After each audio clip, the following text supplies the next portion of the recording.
مجبوری پر فائدہ اٹھانا یا کسی مسلمان کی خیر خواہی نہ کرنا، کسی مسلمان کا بھلا نہ چاہنا، یہ شریعت میں اس کے بارے میں کیا فرمایا گیا؟ جب اس کو سمجھ لیں گے نا تو پھر یہ صرف ایک جگہ امپلیمنٹ نہیں ہوگا.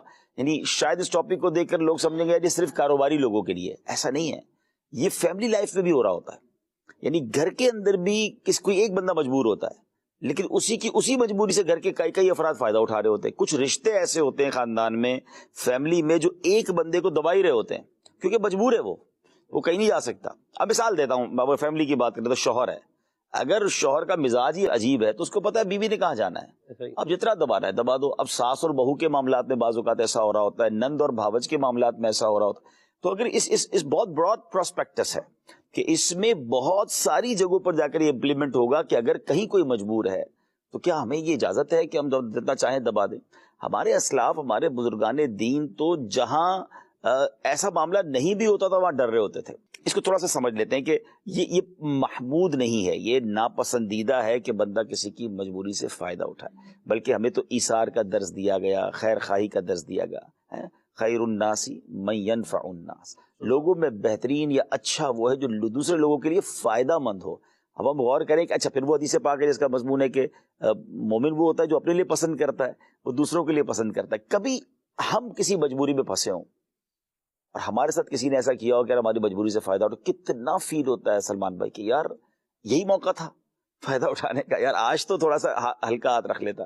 لیکن لوگ نہیں رکھتے. تو وہی آپ اپنے لیے پسند نہیں کر رہے نا، اب آپ دوسروں کے لیے پسند نہ کریں. پہلے کاروباری لوگوں کو دیکھنا ہوگا کہ جب سیزن آتا ہے جس کو وہ اپنا سیزن مانتے ہیں، لیکن اس سیزن کی ریٹ بڑھانے کی وجہ سے کئی لوگ پریشان ہو جاتے ہیں. میں آلموسٹ پوری دنیا ٹریول کرتا ہوں.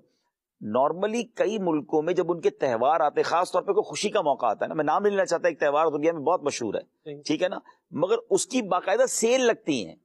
یعنی مجھے پتا ہے، میں ابھی پچھلے دنوں میں خود اپنے لیے بتا رہا ہوں کہ میں جب یو کے گیا تو مجھے کسی نے پتا ہے، میں نے کہا مجھے بیگ لینا ہے، تو کہ رک جائیں تھوڑے دنوں میں وہ دن آنے والے ہیں، اس میں سیل لگے گی 50% میں آپ کو مل جائے گا. یعنی آپ دیکھیں لوگ اپنی پرچیزنگ روک کر بیٹھتے ہیں کہ یار وہ جب تہوار آئے گا تو وہ لوگ سیل لگائیں گے، ہم سستا خرید لیں گے. اور ہمارے یہاں جب مسلمانوں کا تہوار آتا ہے تو مسلمان ہی کہلانے والے چیزوں کو مہنگا کر دیتے ہیں.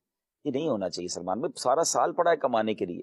تو یہ کاروباری لوگ ایسے موقع پر خاص طور پہ یہ ٹھیک ہے. اچھا پھر کچھ لوگ کیا کہتے ہیں، 1 روپے کی چیز 1000 میں بھی بیچ سکتے ہیں نا، ہماری چیز ہے، جتنا چاہے پروفٹ کمائیں.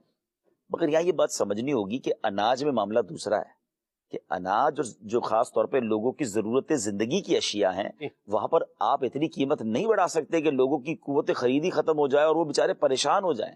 اس کو روک کے بھی نہیں رکھ سکتے. ہاں، اس کو روک کے بھی نہیں رکھ سکتے. ذخیرہ اندوزی کی ممانعت آئی ہے. تو یہاں اب بہت چیزوں کو غور کرنا ہے. تو میرا خیال تو یہ ہے کہ ہمیں یہ خیال رکھنا چاہیے کہ لوگ آسانی سے خرید سکیں، سیل لگائیں. کہتے ہیں کچھ موقع آتے ہیں ثواب کمانے کے، نوٹ کمانے کے نہیں آتے. میں اس پورے موضوع کو ہے نا بہت ڈیپلی میں نے دیکھا سلمان بھائی کووڈ کے زمانے میں. اللہ کی شان ہے، کووڈ کے زمانے میں کچھ لوگوں نے مال بنایا اور کچھ لوگوں نے جنت بنائی. کچھ لوگ مجبوری سے فائدہ اٹھانے کے لیے میدان میں آئے اور کچھ لوگوں نے اسی مجبوری میں لوگوں کی مدد کر کے جنت کما لی. یعنی اناج انبلیویبل مہنگا ہوا تھا. کمال ہے کہ بھائی کیونکہ لوگوں کو بانٹنا تھا. اب یعنی لوگوں نے اناج بڑھایا. ماسک جو 2 روپے کا نہیں بکتا تھا، روپے کا نہیں بکتا تھا، اب جناب آپ کو تو زیادہ بکنے لگا، سستا کر دیں بھائی. اس کو جناب 10 روپے کا، 20 روپے کا، کئی موقع پہ مہنگا 50 روپے.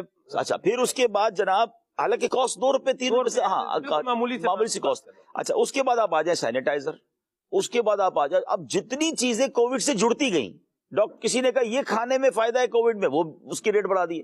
یار یہ تو جان بچانے کا ٹائم تھا، آپ کو تو خزانوں کے منہ کھولنے چاہیے تھے کہ لوگوں کی جانیں بچ رہی.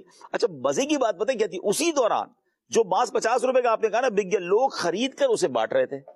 اناج مہنگا کر دیا اور کچھ لوگ اسی مہنگے اناج کو خرید کر لوگوں کو بانٹ رہے تھے. یعنی میں دیکھ رہا تھا کہ 2 طبقے میدان میں آ گئے. کسی نے کہا جناب یہ وقت ہے تجوری بھرنے کا، اور کسی نے کہا یہ وقت تجوری کھولنے کا ہے. تو یہ جو ہے نا چیز سمجھنے والی تھی کہ یار یہ تو ٹائم تھا مسلمانوں کی مدد کرنے کا. یعنی ماشاءاللہ کچھ لوگوں کا تو جذبہ تھا کہ یار کسی طرح لوگوں کی مدد ہو جائے. سبحان اللہ. تو کاش یہ بات سمجھ آ جائے.